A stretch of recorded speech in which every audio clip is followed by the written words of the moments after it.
Hi, hi, hi. So yeah, babies, how are we today? Uh, what's cooking? I'm telling you this, man. It's 10 o'clock today, and I was working till 8:30 to finish the website that I was like supposed to do, and we're still only barely doing the layout and the design. It's just fucked up, man. But like, I know a lot of work goes into websites, but like when the actual client doesn't really know and doesn't really care, you have to do everything from A to Z. Like every single time I do one piece of it, I have to kind of like go back. Because while you finish it, you kind of go, oh, something else could be added, something else could be added. And it's everything from like the content to the styling to the shape to how it fits. And then at one point, like halfway through the day, I was like, you know what, man, maybe I should do one fully and then come back. And then you start keep back going back and forth because I never actually like worked with somebody to tell me these are proper things to do and these are not proper things to do. But anyways, this at 10 o'clock at night is starting. It's 9:59. I don't know if I told you it's around 9:30 or something, but this is starting to feel like work, which is naturally where I start resisting. But it's actually amazing because that means my mind is kind of like going beyond a certain thing. Because the first kind of like videos were a bit more me playing and me just having whatever it is on my mind to let out. Now it's starting to feel like I have to squeeze different things out. I have to notice different concepts. I have to approach things differently. And that is kind of like giving me the whole excited avenue when it comes to like processing and thinking. But in truth as way, it's very much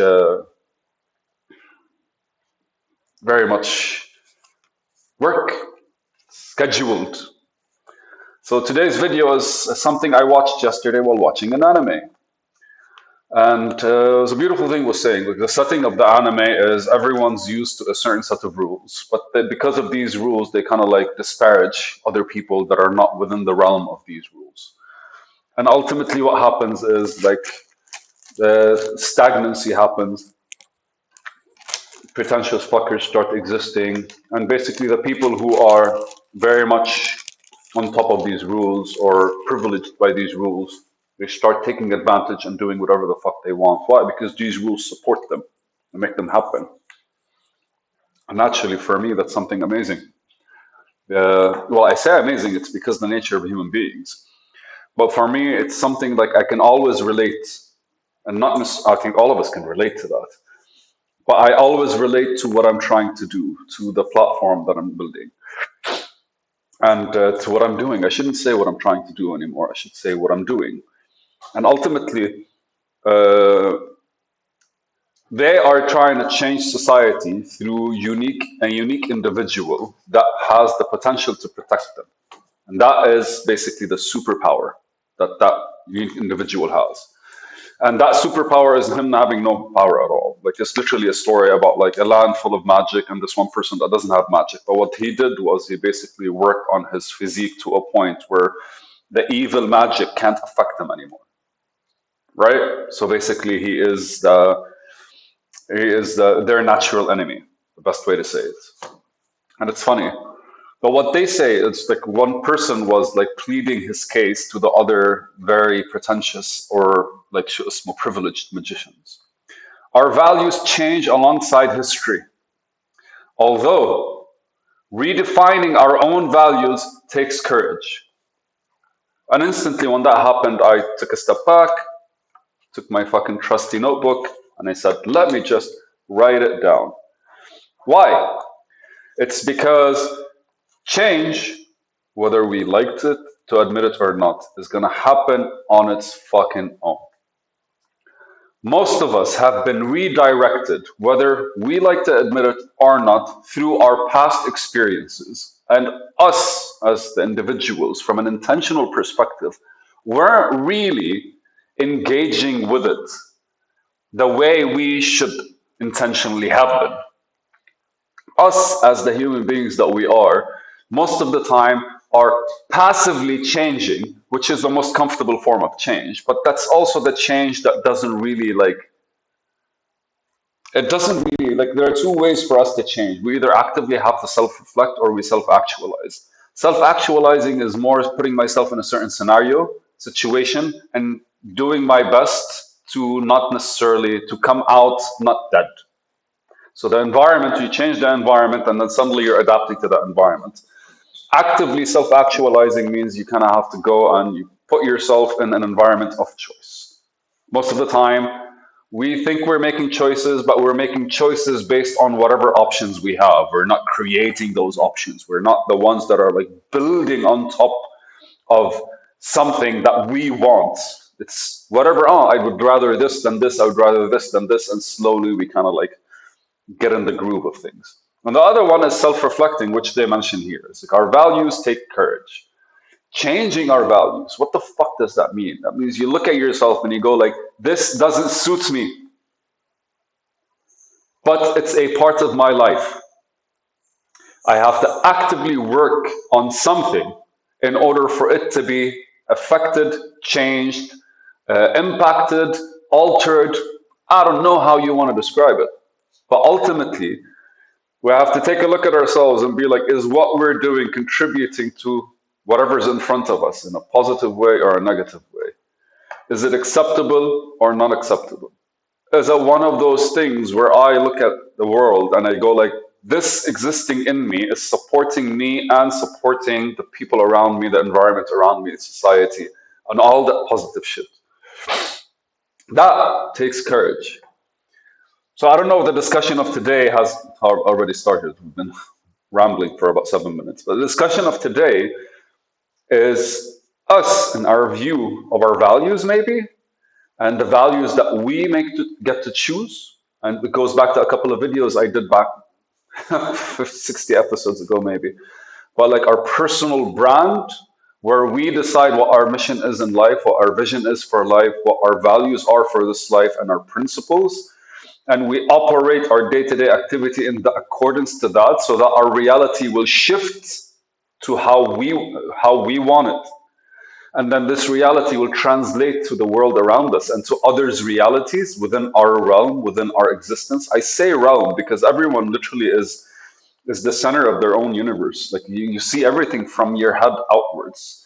And I saw that somewhere. It's like everything you see in front of you right now, even this computer, even me on a screen, is literally an image that your mind created in your head, right? All of this is the dynamic that's created in your head. It's fascinating. So we effectively decide our principles and values in order for us to change our reality, and that would trickle and affect the reality outside of us and other people's reality. Because anyone who interacts with you then suddenly has kind of like a different feel to their own reality because your reality is influencing them in the way that we want. Or are we the kind of people that don't really know our values or don't really care to choose our values? We follow what other values were instilled in us. And keep in mind, most values that are instilled in you are not instilled as values, they're instilled as do's and don'ts. They're behaviors that you're allowed to have and you're not allowed to have. It's not really the best way, but like most parenting styles are more. And I was having this conversation with a friend of mine. I wanted to like write it, I wrote it down and I wanted to talk about it here small. Today, can I do 5 videos today? No, I think if I do 2 today and I do the rest tomorrow, it'll actually give me a stronger vibe. But the 3 ways of parenting are of child raising are basically shame, guilt, and fear. So our values are instilled in us. There's a high chance that they're instilled in us through shame, guilt, and fear. One of them. For the people that look at society and get to decide how they want to live their lives are very much a few. And a lot of the people that have made the decision that they want to live their life the way they want, they never actually got to decide how they actually wanted that to be. It's just something that they're comfortable with and they're like extending it to the future. And I don't know how I would want to like end this. It really is just about the fact that history is always making the cultures change in terms of how they look at the world, making people change in how they value, what they value, how they value, the way they interact, the way they behave.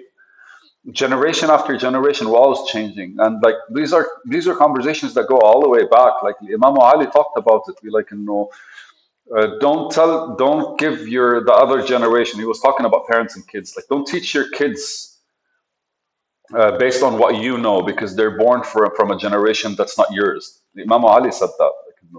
He's a prophet, and like a lot of us kind of like see the difference between us and our parents, and for some reason we don't really correlate that their generation saw the world differently, and the values basically changed with our generation.